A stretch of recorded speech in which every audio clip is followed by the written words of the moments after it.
പത്തനംതിട്ട പെരുമ്പെട്ടിയിൽ ഭാര്യയെ വെട്ടിക്കൊലപ്പെടുത്താൻ ശ്രമിച്ച കേസിൽ ഭർത്താവ് അറസ്റ്റിൽ. ചാലാപ്പള്ളി സ്വദേശി മാത്യു ജോസഫിനെയാണ് അറസ്റ്റ് ചെയ്തത്. ഗുരുതരമായി പരിക്കേറ്റ നിങ്കമണി മെഡിക്കൽ കോളേജിൽ ചികിത്സയിലാണ്. വിഷ്ണു ചേരുന്നു. വിഷ്ണു, നിലവിൽ സ്ത്രീയുടെ പരിക്ക് ഗുരുതരമാണോ? മറ്റൊന്ന്, ഇയാളെങ്ങനെ ഒരു പ്രവൃത്തിയിലേക്ക് നയിച്ച കാരണങ്ങളെ കുറിച്ച് വല്ല സൂചനയുണ്ടോ?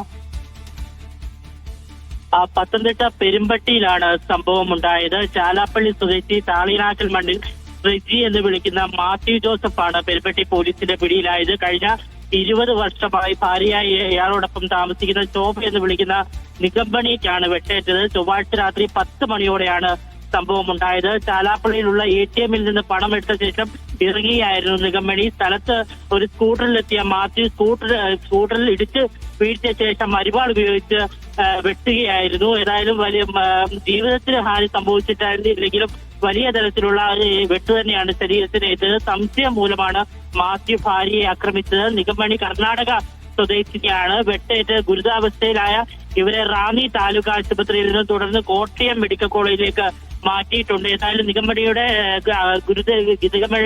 വെട്ട് ഗുരുതരമായി തന്നെ ആശുപത്രിയിൽ തുടരുകയാണ്. ശരി വിഷ്ണു.